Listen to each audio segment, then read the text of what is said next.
Okay? So, warm up naman kita ngayon sa manibela. Ito naman.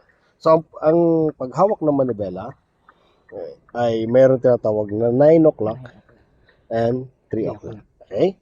So, ngayon, ikutin mo siya mga sir ng puntang kaliwa. Yan. Sige, kaliwa. Okay, stop. Ikutin mo naman ang pakanan. Punta sa kanan. Yan. Then, ilagay mo sa gitna. So, every time na gagalawin natin itong manibela papuntang kaliwa, yung gulong natin, pumupunta rin yan ng kaliwa. Okay? Pag kinakabig natin pa kanan, kumakabig, pumupunta yung manibela natin, ay yung gulong natin sa kanan. No? So, habang lumalaki yung ikot niya, so yung gulong mo, lumalaki rin. Yung pag-ikot ng sakyan mo, lumalaki rin. Okay? So, hindi sa lahat ng pagkakataon, lagi kasing tinotodo ang manibela. Okay? Meron yan na kaunting ikot lang, dahan-dahan, meron din mabilis, meron ano. So, ngayon, exercise muna tayo sa manibela. Yung ikutin muna na ganyang itsura. Ganyan. Position. Isang ikot ng kaliwa, yan. Dadalim siya ng ganyan yan. Isang ikot. So, yung gulong mo yan, medyo umikot na ng kaliwa, konti lang. So, ang galaw ng sakyan, maputa dito. Balik mo rin sa gitna. Itong gitna. Yan po, yung gitna. Yung balik niya rin. Yan, nasa gitna na yung gulong mo niyan. Okay? Ikutin mo ng kanan.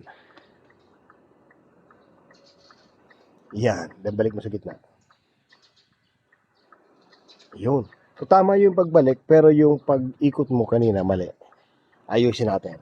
So, pag tinulak mo, alimbawa, pupuntang kaliwa, itutulak niya ng kanan, kukunin niya ng kaliwang kamay. Ganyan po. Tapos pag pupuntang kanan, tutulak ng dito, kukunin ng kanan. Ganyan po, ano? So, kailangan magtulungan yung dalawang kamay. Hindi pwedeng isa lang. No? Kung gusto mong isa lang, yung tinatawag na one-hand steering, pwede rin. Pero mas okay sa ngayon, nakagaya mo na inaarap kayo, ano? Dalawang kamay muna yung kailangan magtulungan pag iniikot natin manibela. Okay, ikutin mo po ng kanan, tulak ng kaliwa, kuha ng kanan. Okay, ikot niyang kaliwa, tulak ng kanan, kuha ng kaliwa. Very good. So, yun muna exercise mo. So, ikot ng kaliwa. Okay, then balik sa gitna. Very good. Ikot ng kanan. Then balik sa gitna. Ayan. No. So, yan tatawag na half turn. Isang ikot. Mayroon naman yung full turn. O, todo mo sa kaliwa. Hanggang dulo. Yan. Ganyan lang posisyon ng kamay. Sige pa. Hanggang ma-reach mo yung ano. Yan, matigas na na. Pag tumigas na, ibig sabihin nasa dulo na yan.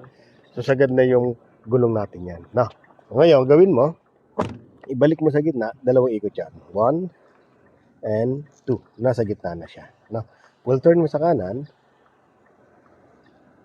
Okay, hanggang dulo. Yan, pinakadulo, balik mo sa gitna.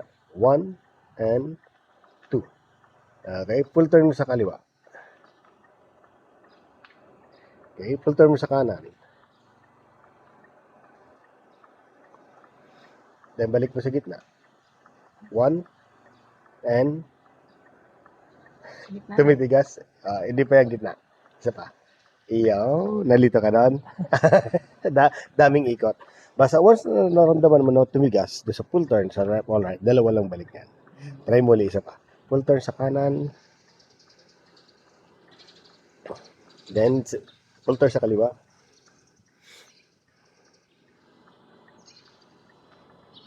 Balik sa gitna. 1, 2. Hop, lagpas. Ayun. Isa pa. Full turn sa kaliwa. Then full turn sa kanan. Yan, balik. 1, 2. Okay. So, nawala na dito. Okay na. O, try ko nga. Full turn sa kanan. Ayan. Full turn sa kaliwa. Ginawa ko, nakuha na. Then, balik sa gitna. 1, 2. Ay, so, sobra pang ayan, yun po yung tamang, ano. Okay? So, sige. So, sa isang, ano naman tayo. Exercise.